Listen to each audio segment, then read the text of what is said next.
Hello, and welcome to this Candidates Forum for Ward 8 Ward Councilor. The general municipal election will be held on Tuesday, November 7th. I'm Bonnie Nothern, a member and president of the League of Women Voters of Wellesley. I will serve as your moderator today. This forum is co-sponsored by the League of Women Voters of Newton and NewTV.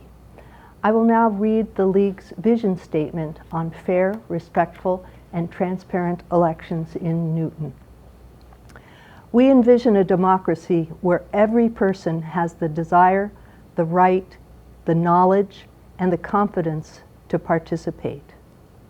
To honor this vision and to protect the strength of our local democratic process, the League of Women Voters of Newton urges all residents involved in Newton's electoral process, whether as a voter or supporter, organizer, or candidate, to encourage respect for candidates and voters in all that you say and do. Maintain a high level of integrity and reliability in all campaign activities. Ensure that communications are relevant, truthful, and fact-based. Become educated on the issues that are important to Newton's residents. Be open to honest debate. Maintain civility as we focus on our shared interest in Newton's future. As we encourage everyone to participate in our democracy, we likewise encourage all to show one another the courtesy and respect when speaking, listening, online, and otherwise engaging, specifically where there may be disagreement. And now, on to our forum. The League is responsible for communicating with candidates and organizing the format, questions, and moderators. NewTV's primary role is facilitating production and dissemination of the forums. Members of the League of Women Voters of Newton may become candidates for public office. While the League encourages our members to become politically active, we have specific procedures in place to ensure the integrity of our forums and fulfill our commitment to being a nonpartisan organization that does not support or oppose any political party or candidate. Please be assured that all efforts are made to create a wall between the candidates and the League forum planning. This barrier specifically includes no access to forum questions. If you have a concern about this, please do not hesitate to contact the League at info@lwvnewton.org. In Newton, there are 2 city councilors per ward elected at large and 1 city councilor per ward elected by voters only in that ward. This forum is for the 1 ward councilor seat in Ward 8, elected only by voters in Ward 8. The City Council has the power to make, amend, or repeal city ordinances, approve the city budget, approve the mayor's expenditure of funds, approve land use issues, and confirm the mayor's appointments to Newton boards and commissions.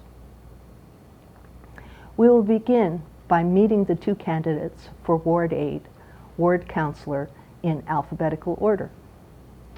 Stephen Farrell has lived in Newton for 24 years and is retired, formerly in nonprofit development. Holly Ryan has lived in Newton for 70 years and is retired, currently a city councilor, formerly in human services and the City of Newton's LGBTQ liaison and human rights commissioner. Let me explain the format for our forum. We will start with an opening statement from each candidate, limited to 1 1/2 minutes. Then we will pose questions that have been submitted prior to the forum in writing by members of the public.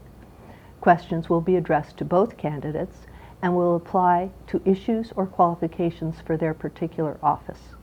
We will use as many questions as time allows, sometimes combining similar questions, striving to cover a variety of topics. If you don't hear your particular question, it could be combined with other similar questions. Each candidate can respond to questions with a limit of 1½ minutes.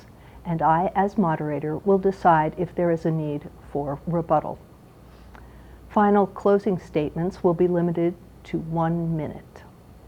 Now, let's go to the opening statements, which will be 1½ minutes in duration. We will start with Stephen Farrell. 90 seconds, please. Thank you. Hello, my name is Stephen Farrell. Sarah and I have lived in Newton for, we think, 25 years, but we'll go with 24, almost 25. We love our Oak Hill neighborhood, and we love our neighbors. In fact, we've engaged with them many times over the past 24 years in trying to discuss issues of concern with the city. Unfortunately, we are often left with the impression that we are being pests. Our officials seem to think that they were elected to solve our problems and that we should just go away. I don't want to be a pest. That's why I'm running for the Ward 8 City Council seat. I want to be your advocate. I believe that the work of city councilors, and in particular the ward city councilors, is very straightforward. I think you must be very proactive in every neighborhood of the city, of the ward. I think you must listen carefully to the individuals and groups who have concerns about the city.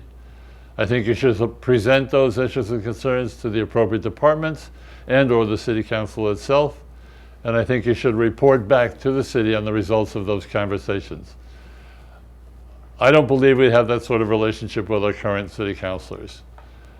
I am alarmed as I walk around the city at the level of frustration and alienation that so many people feel. I don't believe it has to be this way. I hope you will listen carefully over the next hour as we discuss our plans for the next 2 years in working on your behalf. Thank you. Thank you, Stephen. Holly, 90 seconds to you. I'm Holly Ryan. I'm presently the Ward 8 City Councilor seeking my 3rd term in office. I started my work in politics years ago, creating collaborations with state and federal politicians to get things done in human rights and social justice issues. So I know how to build a strong collaborations with people and get things done. The most important thing for a ward councilor is to be there for the constituents. I go out on calls, I bring my camera, I talk to people on the issues. It's mostly roads, sidewalks, speed limit signs. That's what a ward councilor does. And even if I can't give the people the answer they want to hear, I do give them the answer and I get right back to them. I've built strong relationships with the city departments, with all of them. I get along with them, I get my calls right back. I know how to work with these departments to get the constituents' services done. I've also been on committees that do things citywide, and I vote on citywide issues. I care about the city. I've been here my whole life. I care about Ward 8. Thank you. And now for our first question. And we'll start with Stephen. Okay. What motivated you to run for city council? The motivation came, as I tried to address in my opening statement, from my work with neighbors and trying to resolve issues of concern with the city. We've literally found that often we were not encouraged to engage.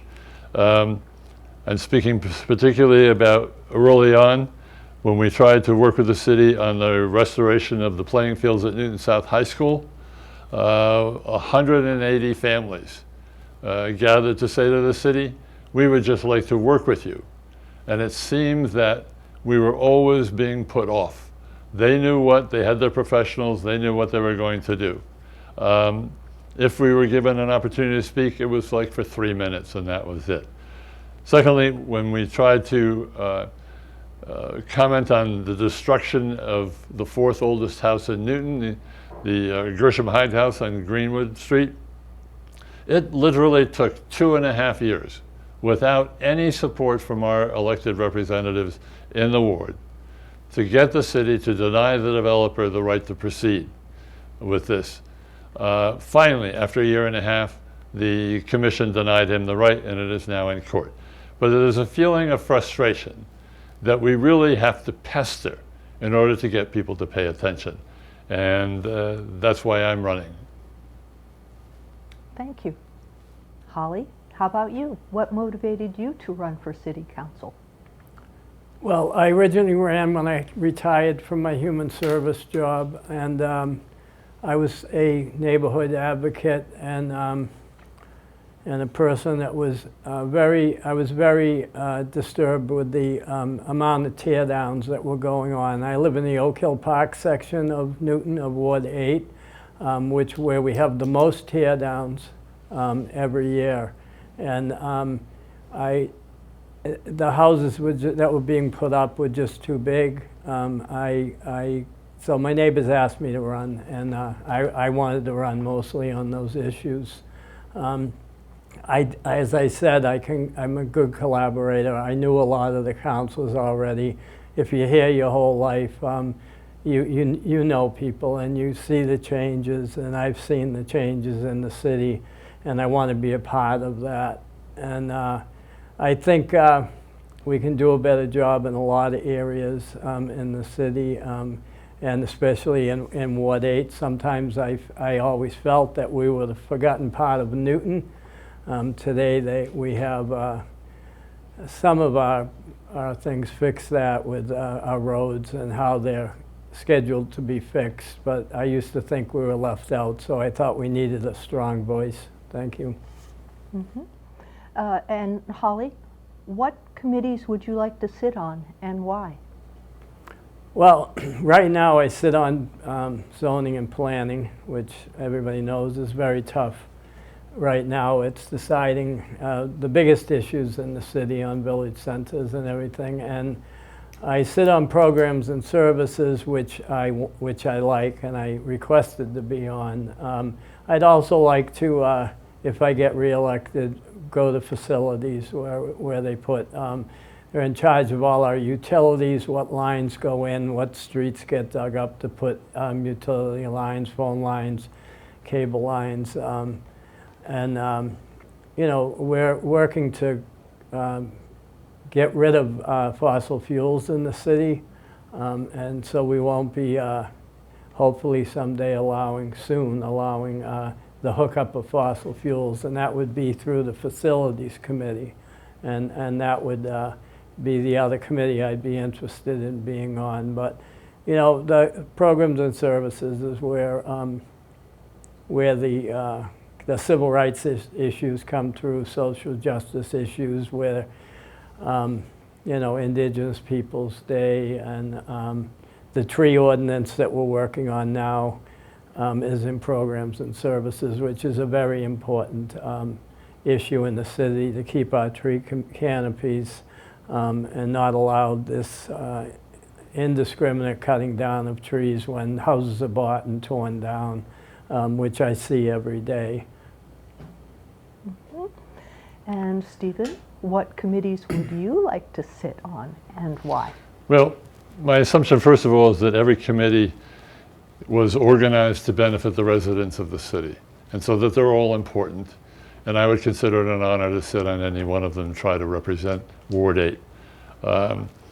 Particularly, I agree with Holly. I do think Programs of Service is a fabulous committee to be on. The tree ordinance that she spoke about just now, I think it's a very important ordinance. I'm concerned about the direction that the City Council is taking with that ordinance. I don't think they're protecting all of the trees that should be protected for our canopy, for our environment, for our health, our mutual health. I also think the Land Use Committee would be a very important and interesting place to work. It helps determine what gets built in this city and under what conditions. And I think that would be very interesting. The Zoning and Planning Committee is another one that is obviously at this point, and probably will be in the future, critical to the way this city looks and operates over the next 50 to 100 years. There's a plan before them, as we all know right now, about increasing the rights to build. It is a huge issue that is not understood around the city by a lot of people. And I think the committee should be doing more work to help people to understand it because it is so big. Thank you. Mm-hmm. And how important, this is to you, Stephen, I'm sorry. How important are campaign donations in candidates' ability to run an effective campaign? I think donations are very important. I don't think there's anything more important, however, than going out, knocking on doors, and trying to talk with people about their interests and concerns in the city. And as I also said earlier, it's astounding to me, the levels of frustration and alienation that so many people feel about their city government today. They don't believe that we are responding to those concerns. And I think that act of going around and saying to people, I really want to listen to you. I really want to hear what you have to say. And I promise you that if I am elected, I will represent those interests as an advocate for the ward. And I will communicate with you regularly. I think it's very important to keep in touch with the constituents. With all due respect to Holly, she put out a letter about a month ago, and many people that I hear say, oh, I heard from Holly Ryan. It's the first time I've heard from her in 3.5 years. And I think there needs to be regular communication with all of the residents of the ward about what's going on and what they should be aware of in the city. And as I said, to represent their interests and learn about their interests by knocking on doors. Thank you. Mm-hmm. And Holly, same question. How important are campaign donations in candidates' ability to run an effective campaign? Unfortunately, they're very important for people like me that have been around and worked with so many different people around the country, and that in state government and in my political party. You know, it's pretty easy for me to raise campaign funds. You have to sit down every day sometimes and take part of your day to do it. So, you know, I'm able to raise the money, and what I use it for is for the mailing that Stephen was talking about, for other mailings to do with issues, targeted mailings if necessary, and signs and things like that. But it's too bad that we need to raise all this money because it limits people from, even in local government, it limits people from getting involved. And we don't have enough people on the city council that represent working class people like myself. And I would like to see more of that, and I don't know how we do it, because even in a local election, just a ward election, we do need money to run and get the word out. Mm-hmm. And Holly, do you and how would you support the appointment of a dedicated diversity, equity, and inclusion director? Well, so that's kind of, you know, my field. That's what I did for over 30 years, legislating and lobbying for civil rights and social justice issues. I spearheaded the first transgender equal rights bill through the State House in the early 2000s that we finally got signed in 2011. So it's very important to me, as previously being the LGBTQ liaison for 2 mayors. Seti Warren made the position, and I continued on with Mayor Ruth and Phil Fuller. So I think it's important, but I want them to be diversity, equity, inclusion's the new name for it. I just used to call it civil rights, or specifically name the groups that we were working for to get the same way that they could move around our country, just like everybody else, because some groups weren't allowed to do that. So as long as the person is the right person, then they do the job. But I'd like to be able to be one of the people that would vet that person to make sure. And I think I would definitely, people would want me to do that. Stephen, do you and how would you support the appointment of a dedicated diversity, equity, and inclusion director? I would support that completely. And with all due respect, I honor Holly for the work that she has done throughout her life on behalf of the LGBT community. And with sincerity, should that position become available, I would very much honor and support her to be the first director. Okay. What do you think is the most important strategy that Newton can pursue to make the city affordable to live in?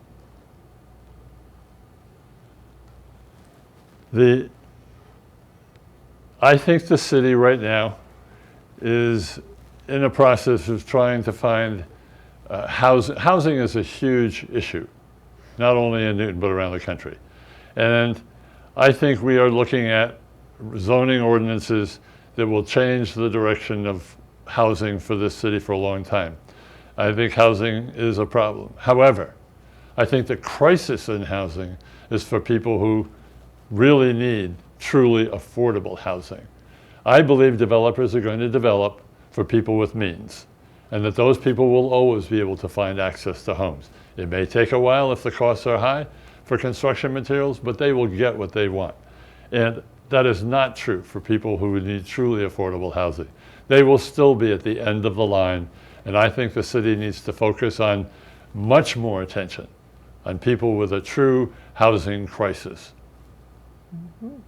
Holly, what do you think is the most important strategy that Newton can pursue to make the city affordable to live in?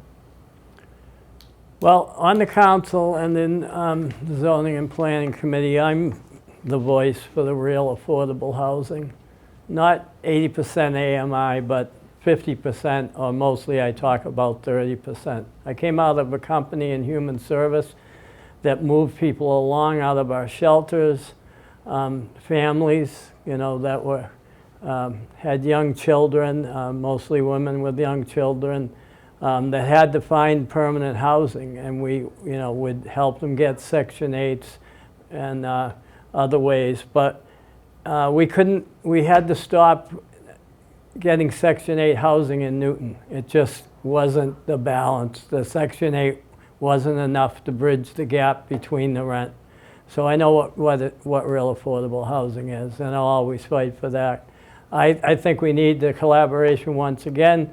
I was a big supporter of the housing trust that we finally got passed through committee last year, and has been doing a good job, that we donate money to every year through a couple of different ways in the city.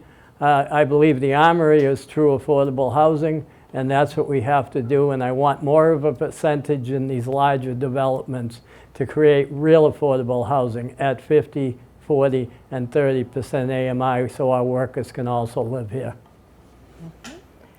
How would you encourage and improve the safety of walking and bicycling in Newton and increase the use of public transit? Holly. Well, that's a big question, especially for Ward 8.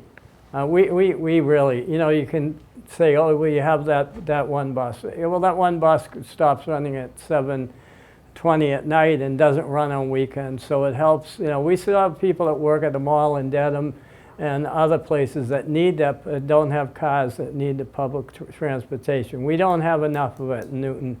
I know if you live in the village centers, you have the Green Line. The commuter rail runs on the north side. It's not great. I'm a big advocate for affordable transportation, and actually I'm one of the people that wants at some point free affordable housing. I mean free affordable transportation, excuse me. We need walkable villages, which I think that if we have villages that are walkable and have the right stores and amenities in them, then people will walk. We need to connect our bike routes. They can't end here and start again a mile down the road. Finally, we just got things done in Newton Highlands for that because the first plan was terrible. And that's what it is. You have to connect these bike routes, and you have to make walkability and open space safe for everybody to make your village centers especially very vibrant. Mm-hmm.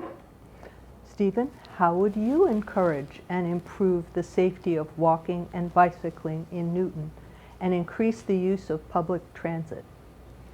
Well, I couldn't agree more with Holly, but when you talk about these issues in Ward 8, you say to someone, would you be willing to give up your car, and where would you go on a bicycle to get groceries? And of course, there's not much of a response to that. There is a difference within the neighborhoods about access to services. I think in Ward 8, there's great concern. A lot of people would like to have their kids ride bicycles to school, and in fact would like to ride their own bicycles just for exercise. We need more bicycle paths, but we need to educate both drivers and bicyclists to the rules of the road. It can be quite dangerous. I think we need to engage the police department more in enforcing the rules, speeding rules. I would love to see more areas where people with congestion, where there are traffic implementations so that people can get out safely from side streets onto some of the major streets. But I also would like to see places like Greenwood Street where people come to school every single morning and they travel down Greenwood Street like it's a highway, trying to get their kids to school. That's just unsafe, and I think we need more enforcement, and people need to plan better and get ready for their day. But I do agree with Holly, the Ward 8 is a special case in terms of trying to do anything other than recreational bicycling. It's hard to imagine it there. Okay. Stephen, citizens rely on the city's website for information. Many struggle to find it a helpful tool. Are you prepared to fund an overhaul of the website? Why or why not? Absolutely. I think one of the biggest downfalls in Newton at the moment is the lack of our ability to communicate easily and efficiently with the residents of the city. I don't think it's enough to say to people, the information is there, you got to go find it. Because when you go to try to find it, it's really difficult. But I think the city needs to go out of its way much more proactively to, one, make it easy for people to find the information, and also to tell people what is there and how to find it. I'm very frustrated with this whole MBTA business in that there are thousands of people in the city who don't know about it. And we're told by the committees, the information is on the website. You just got to go. That's not being proactive. That's not saying to residents, this is a major issue and you should know about it. And there are descriptions from both pro and con. And here's the way you get to it. And that kind of information should go into every household in Newton. It's not up to the citizens to have to inform themselves. They're too busy living their lives. They're too busy trying to raise their kids. And the city should be proactively, I say, encouraging people to go find out information. But to send them there without making it easy is a lost venture, it seems to me. Yes, I would support that. Okay. Holly, citizens rely on the city's website for information. Many struggle to find it a helpful tool. Are you prepared to fund an overhaul of the website? Why or why not? Yes, I'm prepared to fund an overhaul, and hopefully it would do some good. It was overhauled, I believe, one time since I've been in office. As the city councilor, I find it very hard to navigate our website. And I had stopped pretty much, unless I knew it was an easy find, from sending constituents there, or I'd have to basically map out how to go to find the certain service that they were looking for. It just doesn't work. It doesn't work for me that well, and it certainly doesn't work for our constituents. I believe that if we did just rely on that for getting information out, I agree with Stephen on that, that it's just not gonna be a big enough tool to get the information out. I think in being here my whole life that, you know, we always stuff the tax bills and the water bills with some little piece of information in the envelope. And I believe that we should go back to that. Some of us asked on certain issues that be done, and we were turned down. And I think it's another way to communicate with constituents. Maybe it's old-fashioned, but it works. Okay, Holly. And I want to let you, the both of you know that I'm going to start talking a little faster because we're running a little short on time. How would you, and this is to Holly, how would you assess the level of transparency that exists in our city government, and how do you think that the city can improve on this? Well, I mean, some people think we're not transparent, but there's the Friday packet people can always go to look at. All the minutes from our committees are there. Once again, they're hard to find sometimes if you just decided to get involved and want to look up something that was with your neighborhood. I think if you know, there's very few executive meetings with the city council anyway. I maybe was involved in one in 4 years. It's there, it's just hard to find sometimes. I'm very transparent. I believed in that in everything I've done in my life. I believe that the city is transparent but doesn't do enough to let people know, you know, that they are, or rebut people that think we're not. By our open meeting laws, we have to be transparent. We can't bring things forward unless there's enough notice. But once again, it's hard for a lot of people to navigate city government, and that's why your council is there to help you. Mm-hmm. Stephen, how would you assess the level of transparency that exists in our city government, and how do you think that the city can improve on this? I think it reflects in part directly to the prior question. One, we need to have a mechanism that would be easy for people to access. They need to know that it is there and that it's easy to move around. But I don't frankly agree that I don't think we are a transparent city government. The only person who in this city who can really get her message out is the mayor. She has the resources and the staff to prepare weekly messages to the city. The city council doesn't have that same access, in part because they don't have the staff, they don't have the money to do it. But nothing is more important, as I said earlier, than the city being proactive and going out to residents, every single household, and explaining what's going on in the city. There was an effort to put a referendum on a non-binding advisory question on the ballot for November about this whole MBTA housing program. The city council, there were people who felt that there were many people in the city who didn't know anything about it. The city council voted the first time against it because the question was too complex. A few weeks later, they voted against it because it was too simple. So the people in Newton are not going to get a notice. They're not going to get an opportunity to say, yes, I understand, and I agree, or no, I don't, yes, I understand, and I don't agree. And that's a level of transparency that's unacceptable in a program that's this huge. Mm-hmm. Stephen, what are your thoughts regarding the initiative to eliminate the winter parking ban? The purpose of the winter parking ban is to keep the streets clear when it snows. I think, again, back with this level about infrastructure or communication. My opinion is that today we have the capacity to notify people once we've got good information that there's going to be a storm, that we have the capacity to say to people, you have 24 hours to move your car, and if you don't do it, you will be towed and fined a substantial fine. I honestly don't understand why we make families move their cars every single night for 4 months if there's no threat to the purpose of the law, which is keeping the streets clean.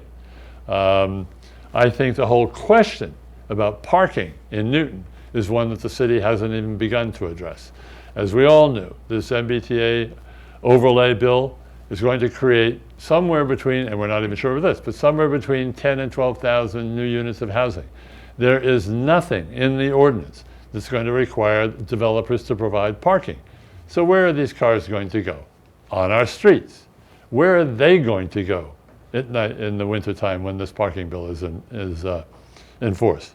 I think there's another way to handle this to keep the streets cleared, and I think the city really needs to pay attention to the issue of parking, which we are not doing. Mm-hmm. Holly, what are your thoughts regarding the initiative to eliminate the winter parking ban? Okay, way before I was a city councilor, I was for getting rid of the winter parking ban. And being a city councilor now, I get the emails from both sides and the reasons, the pros and cons of doing it or not doing it. I live in a neighborhood where our driveways originally were single-car driveways. It's a originally a veterans project where the land was donated by the city, and the veterans were given their loans through the federal government and the GI Bill. So in my neighborhood in the winter, people have to park their extra car if their child lives with them and is driving, or grandmother or grandfather on the front lawn a lot, or trying to squeeze two cars in and one of them ends up in the setback. It's ridiculous to me. I mean, the city of Boston doesn't have it. It's, you know, when people need to get off the street, you have to let them know to get off the street, and it does have to be well advertised before.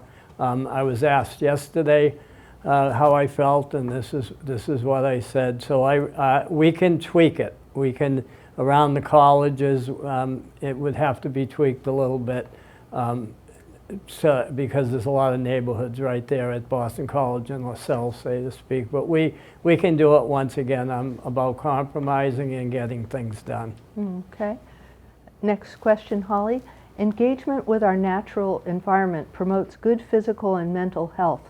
What steps can the City Council take to make it easier for those who work and live in Newton to become, quote, greener?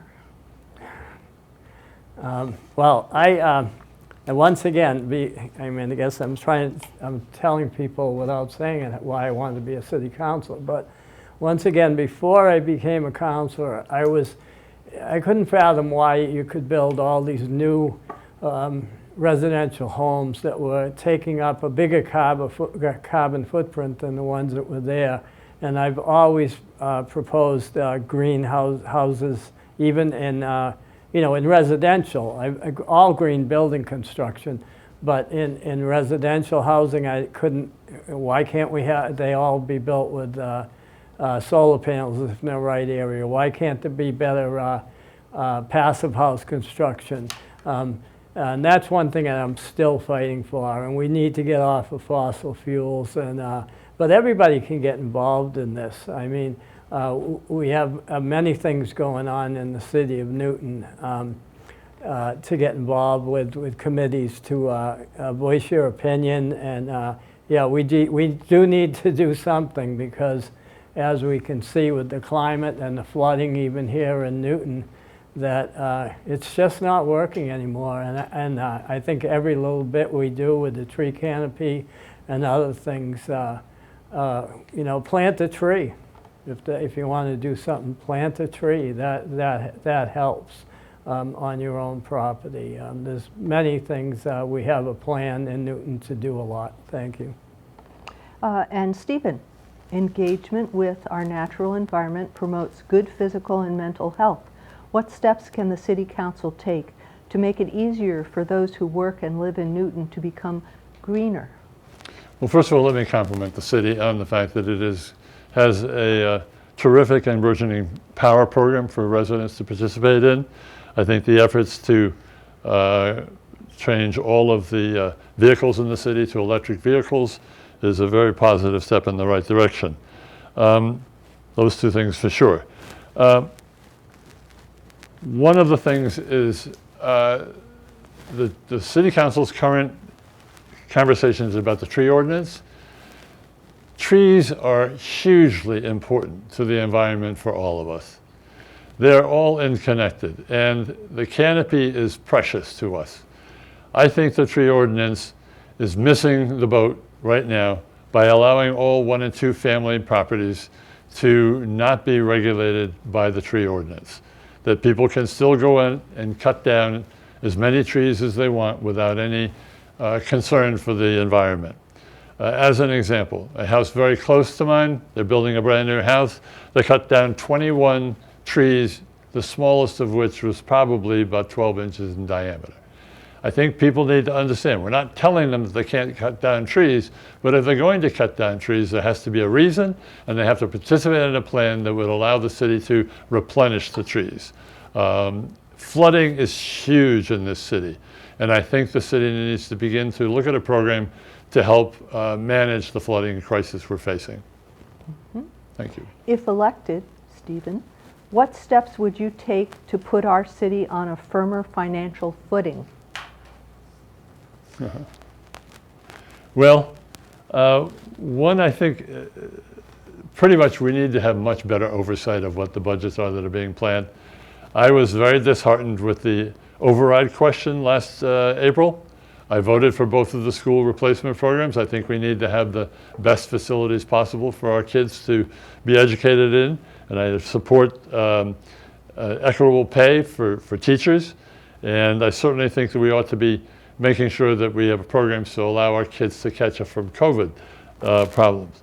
But the balance, when we were asked to approve an override that would add to in perpetuity a tax increase with what most of us thought was not justified. There were articles in that override petition that should have been in the normal city budgets. The parking and recreation items, for instance, they should be in the normal budgets. I don't think we're doing the kind of planning and oversight that we need to do so that we ensure that our current funds are being used properly. It was astounding to me that when the override was defeated, within the matter of a couple of months, the mayor seemed to find all of the money that she was hoping for this year's override. There's something amiss here. And I think the City Council can play a large role in monitoring the fiscal policies of the city. Mm-hmm. And Holly, if reelected, what steps would you take to put our city on a firmer financial footing?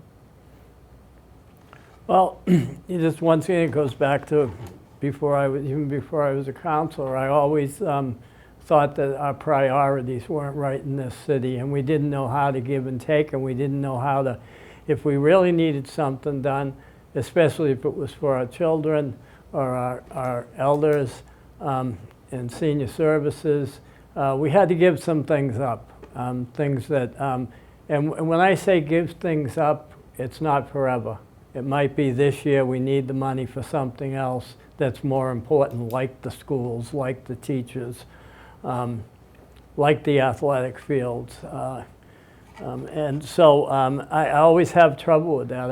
I mentioned to the mayor when we were talking about, did we have to do an override or not? There were meetings before that, and that's what I said to her. I said, and you have to say no to some of the special interests, and some of the special interests that I'm involved with. You have to say no to this. Yeah, they found the money, which doesn't look, this new money, it doesn't look good for all of us. But my thing with the new money is to shore up some of the facilities in our schools, to take care of our teachers. I'm a big supporter of unions and of our teachers, and all the school facilities, including outside facilities, so you have the full school experience. That's where I want this newfound money to go. Mhm. Holly, how do you plan to involve residents in your decision-making process? Well, I can, you know, start putting out maybe a more timely newsletter. Anytime a resident gets in touch with me, especially if it's a big issue in Newton, which a lot of residents do, I always take it into consideration, what they do. A lot of times I do things that, for residents, and I have to come back and give them an answer that they don't like. But it's mostly about communication, you know, with people. I always listen to our residents because I wanted to be listened to before. So that's the best I think I can do, is just keep listening to residents, show up at meetings, community meetings. I'm involved with the Oak Hill Park Association. I'll be there with them, which is one of the oldest, if not the oldest, association in Newton. It does a lot of good work. At one time, it was the voice for Oak Hill Park, which is different from Oak Hill. So. Mm-hmm. Stephen, how do you plan to involve residents in your decision-making process? First and foremost, I intend to be engaged throughout the ward, holding meetings, regular meetings with residents to discuss issues of concern to them, or to bring in people who will speak to issues that are ongoing in the city. Constant communication. I will have a newsletter. I won't wait 3.5 years to start a newsletter. I will have a regular newsletter to residents about what's happening in terms of their interests and what the city is planning to do, so that they can be informed about that. Constant contact, being proactive, and our current city councilors are not as proactive as I believe they should be. For an example, for 1.5 years, and the issue that I mentioned about the 29 Greenwood House, the 4th oldest house in Newton, it was virtually impossible to get any support for what turned out to be 800 families across the city who were speaking out about the outrage of the destruction of this home. Our city councilors did not speak up about it. There's not enough information coming into the ward about this current MBTA housing overlay. We should be in every single ward, inviting people to come to learn about it, and I would be doing that. Okay. Can I rebut? Yes, please. I'd like to say about the Greenwood Street housing, I did go on record at committee meeting and voice my opinion, and I was very upset about that. I used to walk by that house on the way to Newton South when I was a child, and I said, and I started with, unfortunately some things are not in the privy of a city councilor, and I said, I don't have the power to, but if I could, and I'm recommending, we don't want this developer to ever do business in this city again, and someone should have the power to do that. Okay. So we have 3 questions left, but we don't have enough time for them. So what I'd like to do is go ahead and ask you to have give us your closing statements. And I'm going to ask Stephen, go ahead. Sure. Well, first of all, thank you very much for this opportunity to address people of Newton, and specifically the people of Ward 8. It's very important as part of the communication to keep in touch with people. I promise, if you trust in me and support my campaign to become the next Ward 8 City Councilor, that I will in fact be very proactive about working with you in every neighborhood of the ward, and I will continue to communicate. I will implement new means of communication so that you will know what's going on, not only in the ward, but in the city. I thank you very much for trusting in me, and hope that you will consider me for your vote on November 7th. Thank you. And Holly, 1 minute to you. Thank you. I'd like to continue to be this Ward City Councilor in Ward 8. I've built up many relationships now in the almost 4 years that I've been there. I work well with the city department heads, with their employees, with the mayor's office. People get back to me when I call them at City Hall, and I think that's the type of relationship you have to be a good city councilor. You have to always be collaborating and building relationships. I have outreach throughout the whole city. I'm involved with city issues. Some people say, oh, well, a ward councilor is a ward councilor. No, we vote on issues in the whole city, and we have to, and I'm up to date on everything that's going on.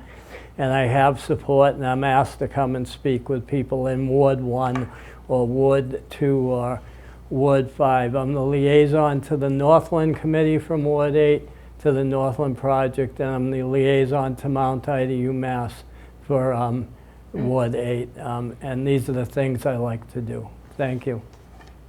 Thank you to both of you. I also want to thank NewTV and the League of Women Voters of Newton for providing this opportunity for candidates to make themselves known. And thank you to the audience for all the questions you sent. Let me remind the audience that both these candidates are running for Ward 8 Ward Councilor. Only Newton voters in Ward 8 may vote for one of these two candidates. The polls will be open from 7 a.m. to 8 p.m. If you will not be able to get to the polls on November 7th, you can vote absentee or early, by mail or in person. For further information, please call the Newton Election Commission at 617-796-1350. If you don't know where your polling location is, you can call the Newton Election Commission or visit the city's website at www.newtonma.gov. On the election department page, you can verify your polling location. Be sure to check the Newton League's website at www.lwvnewton.org for more information about our upcoming Voters Guide. Today's forum is a co-production of NewTV and the League of Women Voters of Newton.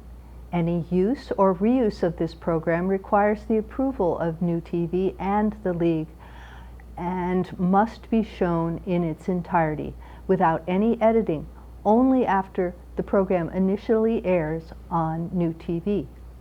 The League of Women Voters is a nonpartisan political organization that promotes informed and active participation in government. The League does not support or oppose specific candidates or political parties. It does, however, take positions and advocate for issues that it has studied. Membership in the League is open to all people. For information, contact or visit www.lwvnewton.org. NewTV is Newton's award-winning, state-of-the-art media center specializing in television production, training, and building community partnerships. It is Newton's primary source of locally relevant programming. Membership in NewTV is open to all Newton residents. For information, call 617-965-7200 or visit the website at www.newtv.org. I'm Bonnie Nothern for the League of Women Voters and NewTV, and I thank you for watching. Participate in our elections, and remember, democracy is not a spectator sport.